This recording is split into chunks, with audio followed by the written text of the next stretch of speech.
So next up we have Barat Dickman, the Senior Vice President at ADP. We're going to talk a little bit about technology enablement. So please, everybody, welcome Barat. When I was in college, I wanted to be a stockbroker. I wanted to go work on Wall Street. I wanted to be Gordon Gekko. You know, the Michael Douglas character in the movie Wall Street? I wanted to go work for Lehman Brothers or Merrill Lynch. And I wanted to make $1 million by the time I was 30. But then something happened and all of that changed. I went to the University of Michigan, and go blue, by the way. And when I started my senior year, sometime around the fall of '92, I had to write a paper. And back then, when you needed to write a paper and it had to be typed, you had to go to something called the Campus Computing Center. You guys remember those? So the Campus Computing Center is this place, kind of like a room like this. It is filled with Apple Macintoshes. And you go to the center, and you ask to use one of the computers, and you take a number, just like at the deli counter, and then you wait till the computer becomes available. And you sit down, you type your essay, and then you send it off to the gallery of printers that are off on the side of the room. And then you hoped that your computer paper, your printout, wasn't swiped by another eager student while you're waiting the next half hour for your paper to come about. Well, this particular fall day in Ann Arbor, I had to write a paper for one of my classes. So I went to the Campus Computing Center, and I'm sitting there writing my paper, and a little box appears at the top of the screen. And it says, JRock, : dude, want to go get drunk? And I was like dumbfounded. I said, where is this messaging coming from? And I noticed there was a prompt right below it to write something back. And I said, who is this? And the prompt came back, dude, it's Jason. Want to go get drunk on the Diag? Now the Diag is the center of campus where all the kids hang out. And mind you, this was 10 a.m. on a Wednesday. And Jason, by the way, was a friend of mine in college who we called J-Rock. And I'm still friends with him today, and we still call him J-Rock. So I kind of, stood up in my chair, and I looked around for, how he was playing this trick on me. And then I sat back down and I wrote back on the prompt. I said, where are you? ? And how are you doing this? ? And the response came back to me, dude, it's this cool new thing. It's called the internet. That moment changed my life. I immediately changed my focus to technology. I graduated from school. I joined Accenture, the large technology consulting firm, and I have basically spent the rest of my career in technology sales. Now, I am no visionary. I could not have told you thing one about what was going to happen in the subsequent 30 years as it was related to internet and web technologies. I do not see broad patterns, and I am a terrible individual investor. I thought I was going to retire based on MySpace, Yahoo, and AOL. No luck. But if I had ignored that instinct because I knew that whatever that was that allowed him to send that message was a big deal and become a stockbroker, I would be out of a job today. But the story isn't really about me, because what I'm here to share with you today is that I have today and now this same level of conviction that the business of sales, this industry of selling that we all operate in, is about to undergo and is undergoing this same level of massive transformation. And in 15 to 20 years, selling as we know it is going to be completely changed. And if you thought that it was a big deal when we went through the CRM revolution of, back a few years ago, you ain't seen nothing yet, because this is going to be even bigger. What my presentation is about today, and what I'm hoping to share with you and by the end of this segment, is what is going on in the world of sales transformation and sales technology, and have an understanding of how this is impacting the modern buyer. Because we have to understand the modern buyer to understand the implication for all of your sellers. So I hope you leave here today with a basic understanding of all the technology that is available to all of our sellers that is fueling this coming transformation, and how we can leverage that technology to help our sellers win, be more customized, and get into more deals.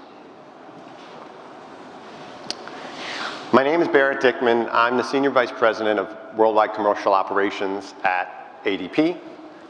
For those of you who don't know ADP, we sell cloud-based software as a service in the human capital management industry. That means that we sell software and solutions that help clients to hire, recruit, pay, manage, engage, insure, benefit, and retire their employees.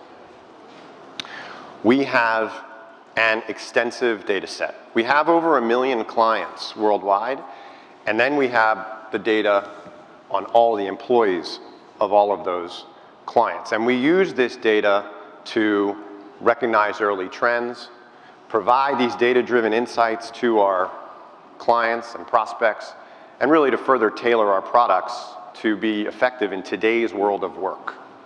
You might be most familiar with the ADP National Employment Report, which is one of the main jobs reports that's looked at by Wall Street and Main Street and the federal government to get an understanding of where we are within the labor market. My business unit, which is called Commercial Operations, is responsible for everything that is done to help our sellers to sell more productively, to be more effective. And we have close to 10,000 sellers, and they operate in over 140 countries. So it's incredibly important that we ensure that they are equipped with all modern tools and technologies to make them the most effective sales force in the world. And that's our goal. But before we can start to help them to know what it takes to sell, we have to start by understanding the modern buyer, which is really hard because a modern buyer is this vague and nebulous concept. It's hard to be empathetic without a picture of a nameless buyer, which is exactly what we're trying to do. So let's give our buyer a name and a face. This is Prisha. She is 36 years old. She is in charge of buying at a mid-sized technology firm in the Southeast United States. There are 4 things that we know about Prisha, and they are listed on this page. Let me talk about the first one. We know that she is empowered, independent, and curious. She grew up using computers and the internet, and, well, she's very comfortable doing her own research online. In fact, she usually prefers it. So a lot of times, before she even engages with a seller, she has been online, watching demos, reading blogs, going to the sites that rate products and software, discussing with her peers, bulletin boards, even comparing prices if that's something that's available to her. Then, she decides when she wants to engage with our sellers. She decides when to pull the seller in. And we know that she does this much later in the process than she had ever done before. So it's really important that when your sellers go to speak to Prisha, they hit the ground running in the middle of a process. The second thing we know about Prisha is that she expects customization. So Forrester recently conducted a study, an in-depth study across industries and geographies and sizes of companies, and they found that Prisha isn't interacting with sales as much as buyers did in the past. She's having fewer interactions, which means that our sellers have to make the most of every moment when they get engaged. And to do that, They have to make every interaction highly customized. We have to know what Prisha cares about. Where is her company at?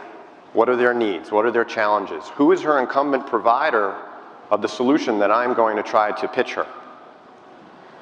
And I also need to know, where is she in her buying process?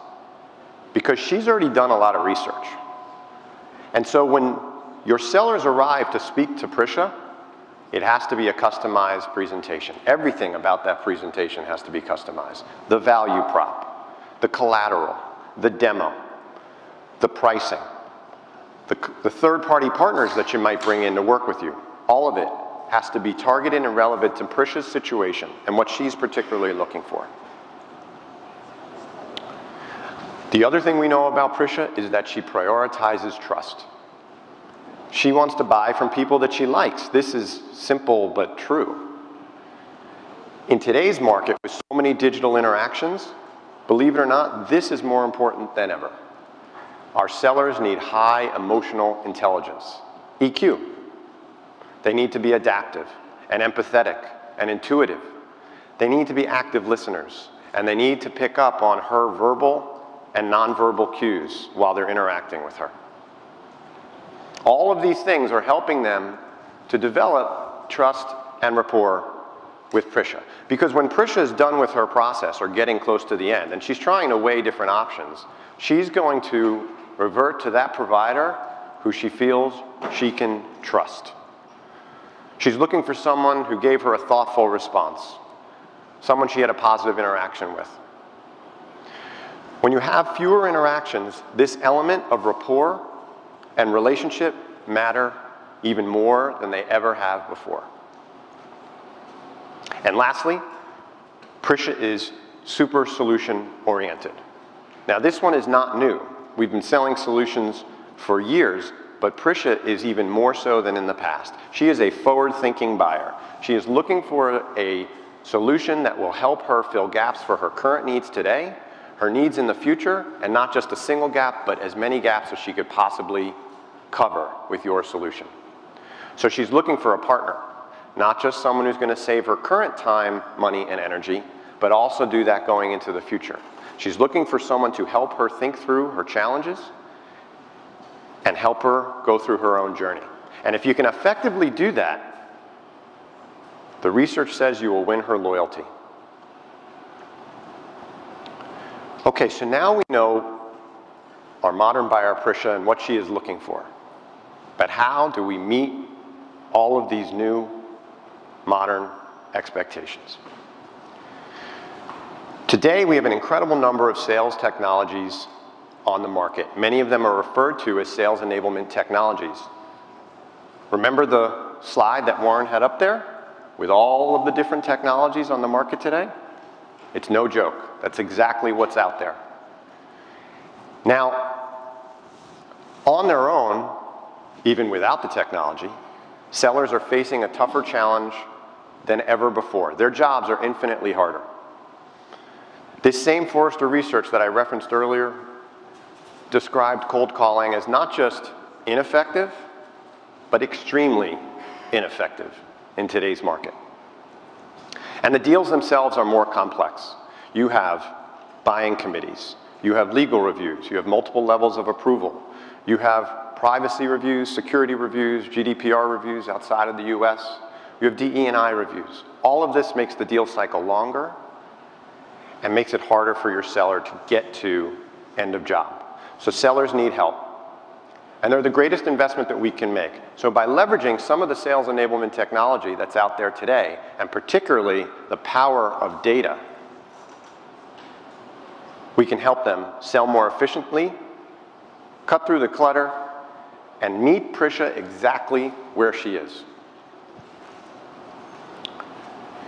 So these are just a few of the sales technology categories that are on the market today. Again, you remember the slide that Warren showed. I'm only going to have time to touch on the 4 that are shown on this page, but there are literally dozens of categories and subcategories of these types of sales technologies out there.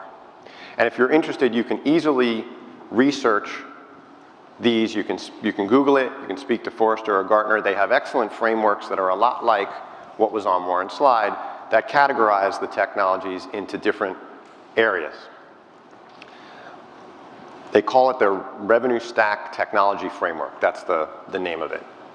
So what we're describing here, though, is the portion of the stack that's particularly relevant to our human sellers, which is important because prior to a human seller getting involved today, there are literally another dozen marketing technologies that occur before these even come into play.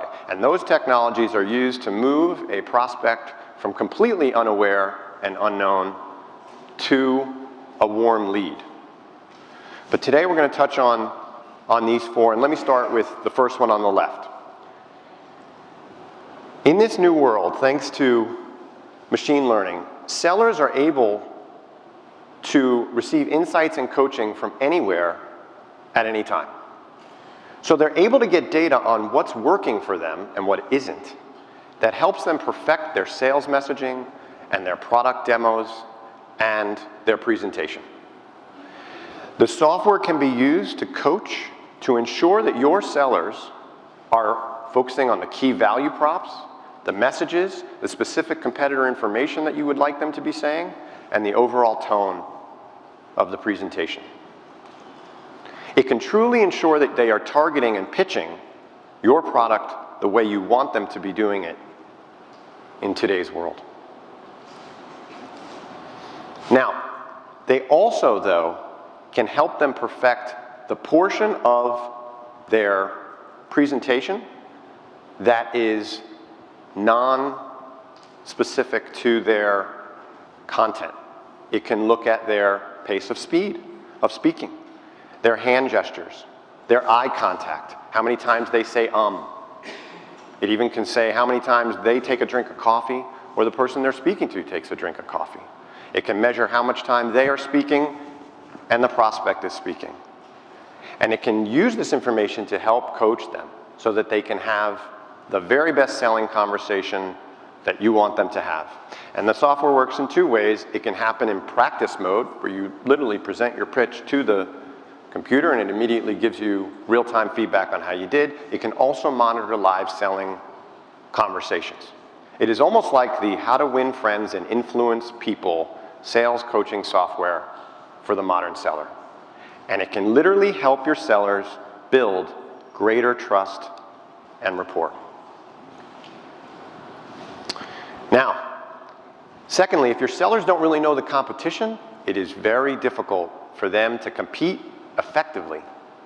That's why these competitive intelligence platforms are incredibly valuable to our organizations. These tools can help a seller understand how to approach clients in the way that they want to be approached, based on their current provider and on who else they are speaking with. It can literally attach to your CRM system and drip in competitive intelligence information as the deal moves through the process. So for example, at the top of the funnel, it can provide specific collateral based on that deal, the vertical, the geography, the product. As you get further along, it can suggest specific questions that that seller should be asking based on the incumbent provider in the deal. And even as you get towards the end of the deal, it can provide pricing guidance at the negotiation stage. It also provides access to all sorts of information that you'd want to know about any competitor you're competing with. Their financials, external insights, products, innovation, their go-to-market strategy. And it can also be used when not in a deal. It can be the single repository for everything you know about a competitor. Company news, product developments, recent announcements, acquisitions. So that when your seller walks in to speak to that prospect, they know what they're up against. They know who the incumbent provider may be if there is one, and they know everything they could possibly know about the head-to-head competitors in that deal. They even also include something called competitive avatars, which is you can sit down and watch a live selling conversation between one of your competitive reps, who is an avatar, selling to your prospect, which can be incredibly useful when you go in to do a pitch. The third category is sales engagement tools. This is really about continuous learning, about learning from the best. Because if you can harness what your very best reps are doing and share that knowledge with other sellers, that can make the whole sales force even more productive and effective. So these tools help you to ensure that you're taking the right activity at the right time for the right buyer role. You wouldn't do the same things with a CFO, a CIO, a CHRO, in my case, an HR manager, a payroll manager, the person who manages 401k for a company. We treat all these roles different. The other thing it can help you do is to orchestrate your sales forces. When you have multiple sales forces, it can help them to spread out. So they're not all contacting the same buyer at the same time. As I mentioned, it can help them treat different buyer roles differently with different types of cadences. It focuses on the highest value opportunities. It self-learns. And it also can specify what is called these cadences or flows. That's what's in these tools that basically dictate how a seller goes through a pursuit, down to whatever level you want, individual seller role, vertical, product, what have you. What they do is they provide suggested next steps in the process. They say, your buyer is here in the journey, your buyer fits this profile. We have studied the last 10, 100, 1,000 deals that you did just like this one, and what has worked the best to get you to a close fast enough were these steps from this point forward. And that's what this software does. It is really a game-changing tool, especially for newer sellers that are just starting to learn the ropes, but it can even help your most tenured sellers to perfect their pitch and their process. Last up is the optimized demo experience. We have one of the vendors that provides this solution in the expo today. I hope you go visit them. We know that Prisha is independent and curious. She is empowered again. She likes to dig in, she likes to do her own research by herself. So it's important that we don't try to fight that trend. We want to put control back in her hands. Let her do her own research. And you do this with a digitized demo experience that allows her to view her solutions on her own time. With these digital demo platforms, it allows buyers to do just that. They can view a demo of the entire solution. They can drill down to specific features, specific functionality. They can experience the demo in multiple forms. They can do it offline, video, hands-on, a sandbox. They can even request a customized live demo experience. Possibly the best part about these tools, though, is that they generate tremendous insight for the modern seller. They allow that seller to monitor everything that Prisha is doing inside that portal, so we learn what it is that's important to her. What is the most relevant content that we can bring to Prisha that will make that next conversation as meaningful and helpful to Prisha in her process. H.G. Wells. Adapt or perish, now as ever, is nature's inexorable imperative. It is really incredible to look at all of the sales enablement technology on the market today, and furthermore incredible to see how far we've come just in the last 5 years, if not the last 15. There are literally categories of technology to help our sellers sell on the market today that did not exist 10, 15 years ago.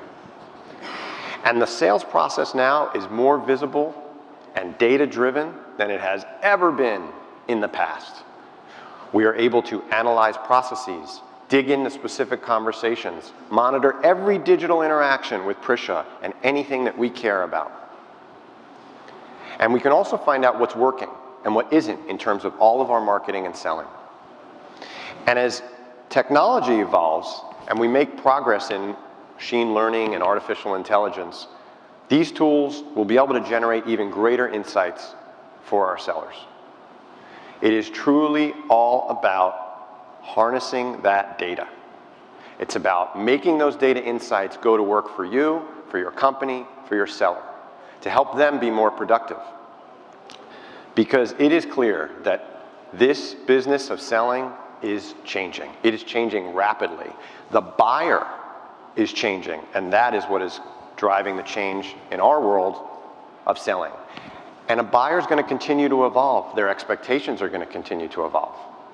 And so in order for us in this room to keep up and remain relevant, we have to adapt. We have to be part of this exciting change. We have to recognize it. Just like I did when I sat down at that computer lab in college all those years ago. Thank you very much. Appreciate your time.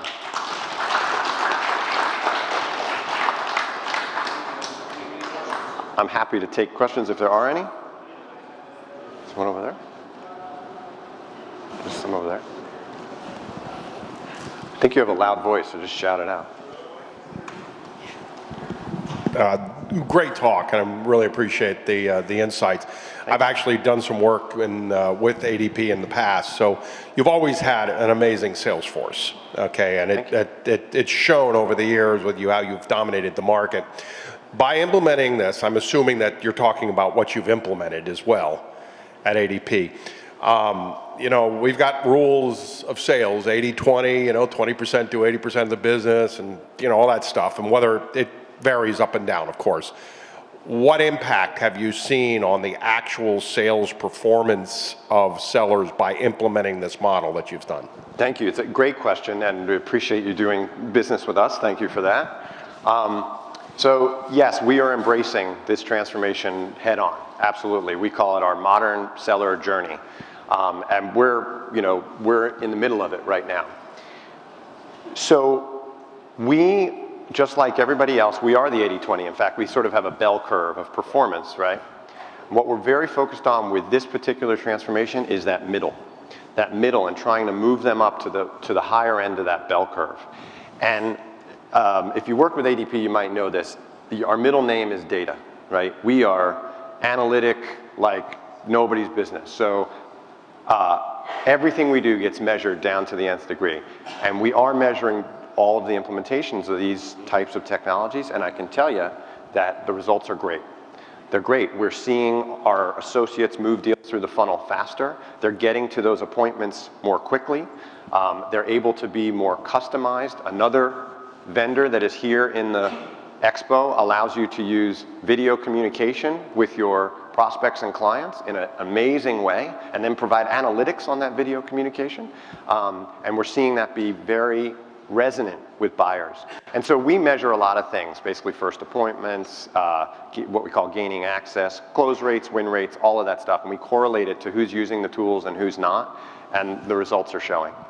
So just to kind of follow up on that, so you see the data and the results, and I believe it's more like a 20, 40, 40 rule. There's probably 40% that people that could do better, and then Right. there's 40% of the people you can't do anything about. But what are you then implementing when you identify that group that is showing the need? Are you doing additional training, soft skills? What are you doing to actually make that happen and improve? Another great question. So one of the things we're doing is just communicating out those results. Simply, with 10,000 people, and by the way, we don't force any of this on anybody. It's available for usage by any seller. But we use these results to encourage adoption, right? So we say, hey, those that are using tool X are getting close rates 2 weeks faster than those that are not. So, maybe you all want to try using it. And we do a lot of change management around it, classic change management. We do lunch and learns and trainings and webinars, and we have advisory groups and things like that. But really, we're trying to take that data, to your point, and communicate it out to the masses so that more people start to use it. That's great. I appreciate that. I've both helped you in the sales and been your customer, so I've had both sides of it. Well, thank you again for doing business with us. We appreciate it. Any other questions? Yeah.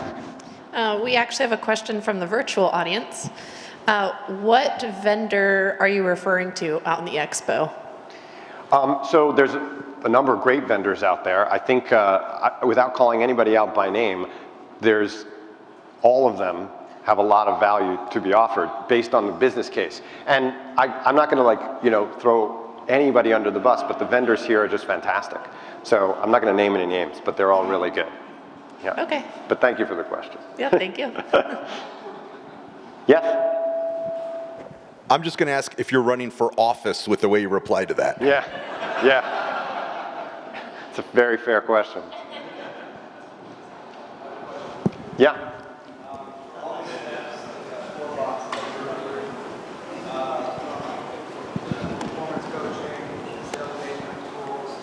Does that always require like an additional purchase of a product, like from like a different company, or have you seen success done if they've tried to implement it internally? Good question. So the question was, for these technologies that I discussed, are we needing to buy a different piece of software, a different tool to do that, or are we able to build it ourselves? Is that what you're asking? Just have you seen any success from companies trying to implement those 4 stages on their own? Like from the coaching aspect, from the best reps, giving their own feedback to help the other reps, or is it always like a third-party vendor? I think people are doing all these things probably in an offline fashion to some degree, right? What the tools I think that are on the market allow us to do is accelerate that and do it at scale, right? I mean, we're all doing coaching, right? All of you who've managed a sales force or been a frontline seller, you're all coaching your reps. So you're doing it maybe real time, in person. I think with the move to, with the pandemic and all that happened virtually, we needed to figure out a way to provide coaching at scale and in a virtual way as well. And we really couldn't do that without a tool, as an example. So I also think, everybody has a sales process. They have a methodology. What the engagement tool does is it takes that process, that methodology, and makes it self-learning in real time. So again, I think everybody's doing some of these things. It's just a matter of doing it at scale. Yeah, perhaps more efficiently. Yeah. Yeah. Yes? Another question from the virtual audience. Sure. I'll try not to be a politician this time. What are the trends of these sales tech usages in America versus Europe? Oh, great question. So I love that you're reading that from your watch, by the way. So the trends are very similar with one very big exception. So everybody who does business in Europe or really outside the United States is familiar with GDPR. GDPR is a stringent level of privacy regulations that they have in Europe that we don't necessarily have here. We have privacy regulations here, but it is perhaps more stringent in Europe. So each of these pieces of software have to be able to pass through a GDPR review in order to get used in Europe, and those reviews can take longer. So I think the adoption is probably one step behind the United States. However, there are firms in Europe that are building these same technologies customized for GDPR rules, and they probably have faster adoption there than here, probably because that's where they're mostly present. Okay, thank you. Yeah, great question. Thank you. Yes, sir. That was a great presentation. Thank you. Thank you. Can you comment? That was a great presentation. Could you comment about frontline managers and how you engage frontline managers to be part of the process of what you outlined? Certainly, and a great question. Thank you, and thank you for the compliment. We have part of our change management program is panels. I had one yesterday with our set of our frontline leaders who are here in the Florida region, and we talk to them most of the time about this, about the sales enablement. And they give us feedback. They say, we like this, we don't like this, you're missing this. What about this piece over here? Can you perhaps fill that in? Sometimes they hear about a technology category before we even know about it centrally. I support all these disparate sales forces. They're out in the fields. They're the ones who know about this stuff. I heard about one particular vendor from them that I'd never even heard of before. And then as soon as I asked around, everybody said, oh yeah, everybody's using it. So the stuff is catching on quickly. We do a variety of kind of formal and informal things to get their feedback. They're on our advisory boards. We do these panels, and they also are part of the teams that help us from the very inception of these projects all the way through rollout. And then lastly, we don't roll out any of these tools and technologies without doing a certification process for the leaders first. So the frontline leaders get them, they get to use them, they actually have to prove that they know how to use them, and then we share them with our direct reps. Great question. No, thanks, Eli. Yes, ma'am.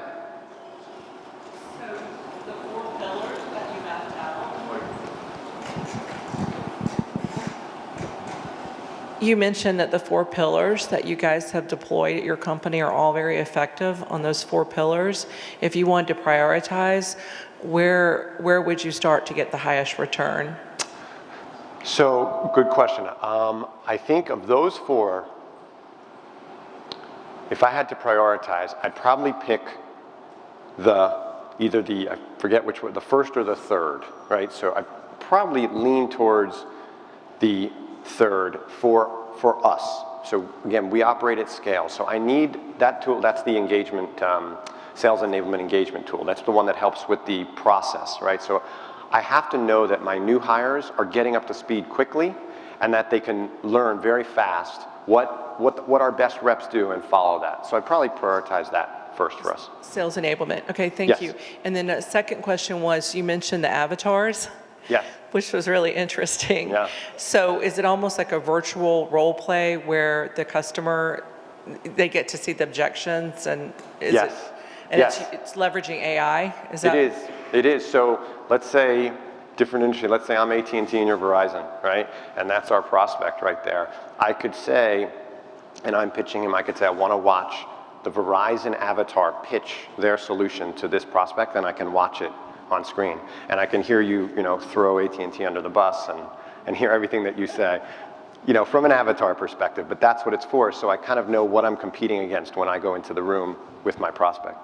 Yeah, I love the technology. Thank you. Yeah, pretty neat. Great presentation. Oh, Thanks. thank you so much. Thank you. I'm happy to take more questions, but I don't want to take too much time. I'm done. Thank you all very much. Enjoy the rest of the conference. Thanks, man. Good Thank you. stuff. No, thanks Thank a you lot. very much. Okay, wonderful. That was really great. All right, next up.